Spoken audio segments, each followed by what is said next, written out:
তাই কোরবানির আর মাত্র 2 দিন বাকি, বুলবুলিরে লয়ে যান মাত্র 2 কোটি টাকা। ভাই, আপনি সেই ভাইরাল গরু বিক্রেতা না, যে গার্লফ্রেন্ড না পুষে গরু পুষে সফল হয়েছেন? হ্যাঁ ভাই, আমি সেই যে গার্লফ্রেন্ড না পাইলা আজকে গরু পাইলা সফল উদ্যোক্তা। আচ্ছা ভাই, আপনি একটু বলেন, এত নাম থাকতে আপনার এই গরুর নামটা বুলবুলি কেন রাখতে গেলেন? ভাই, বুলবুলি তো আমার আইডল, ওর লেগে তো আজকে আমি সফল। ভাই, যদি একটু জানতে চাই, আসলে এই বুলবুলিটা কে? ভাই, আমার এক্স ছিল। কি বলেন ভাই, আপনার এক্স গার্লফ্রেন্ডের নামে গরুর নাম দিচ্ছেন? হ্যাঁ ভাই, আমার গার্লফ্রেন্ড আর এই গরুর মধ্যে তো কোনো পার্থক্য নাই, দুইজনই সেম সেম। এর লেগা এই গরুর নাম আমার গার্লফ্রেন্ডের নামে রাখছি। কি বলেন ভাই, আপনার এক্স কি গরু ছিল নাকি? না ভাই, ওই গরু হইব কে, হয়তো মানুষ আছিল, কিন্তু গরুর মতো খালি চুষত। দেখবেন একটা গরুর সামনে আপনি যত খাবার দিবেন সব চুইসা লাগবো। তো আমার গার্লফ্রেন্ডও একই সিস্টেম আছিল, আমার টাকা পয়সা যা ছিল সব চুইসা দিছিল। 2 দিন পর পর রেস্টুরেন্টে যাইতো আর আমার 10,000 টাকা করে খালি চুষত। পরে চিন্তা করলাম গার্লফ্রেন্ডও চুষে গরুও চুষে, তাহলে দুইটাই যেহেতু সেম সেম, তাহলে গার্লফ্রেন্ড না পুষা আমি গরু পুষা শুরু করি, তাহলে আমার লাভ হবে।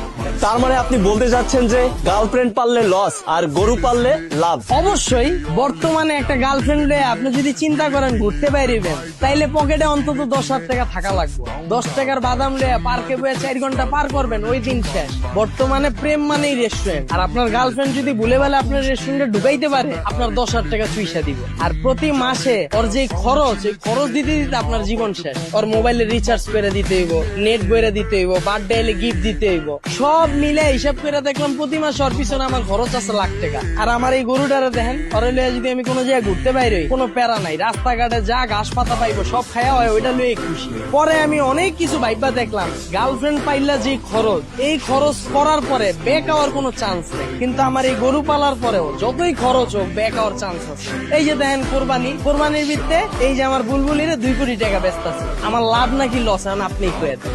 ভাই, অনেকে বলে যে গার্লফ্রেন্ড নাকি মানসিক প্রশান্তি, গার্লফ্রেন্ড পাললে নাকি মানসিক প্রশান্তি পাওয়া যায়, কিন্তু আপনি যে গার্লফ্রেন্ড না পেলে গরু পালতেছেন, এটা কি আপনি মানসিক প্রশান্তি থেকে বঞ্চিত হচ্ছেন না? হ্যাঁ হ্যাঁ ভাই, কি কন, গার্লফ্রেন্ড আবার মানসিক প্রশান্তি কেমনে দেয়? হয়তো নিজেই একটা অশান্তি। এই দুনিয়ায় যে প্রেম করছে হয়তো মরছে, আর গার্লফ্রেন্ড পাইলা মানসিক শান্তি পাইছে, এরকম মানুষ তো আপনার হারিকেন লাগায় খুঁজে পাইবেন না। আপনারা যদি আপনার গার্লফ্রেন্ড কল দিয়া ওয়েটিং এ পায়, লগে লগে আপনারা কইব যার লগে কথা কইতাছিলা ওর লগেই যাও, আমার তুমি ভুলে গেছে। আপনি যদি ওর মেসেজের রিপ্লাই 5 মিনিট পরে দেন, লগে লগে কইব যার লগে মেসেজে চ্যাটিং করতেছিলা ওর লগেই কথা কও, তুমি আমারে ভুলে গেছো। আর এর উপরে আপনি যদি ভুলে বালে কোনো মাইয়ার প্রোফাইল পিকচারে একটা লাভ রিয়েক্ট দেন, তাহলে আপনার জীবন ওখানেই শেষ। আপনারা নগদই কইব তুমি ওই মাইয়ার লগেই যে সংসার করো, আমার লগে তোমার থাকা লাগবে না। কিন্তু আমার এই গরুটারে দেখেন, এই যে বুলবুলিটারে যে রাখছি, ওর লগে কিন্তু আশেপাশে আরো 40টা গরু রাখছি। আমার বুলবুলির কোনো কমপ্লেন নেই, ওই একবারও কইতাছে না যে আমি এখানে থাকতাছি আমারে তোমার লগে রাখতাছো, কি লিগে আবার আরো 40টা গরু রাখতাছো। তাহলে সবকিছু মিলে ওভারঅল আমি চিন্তা করে দেখলাম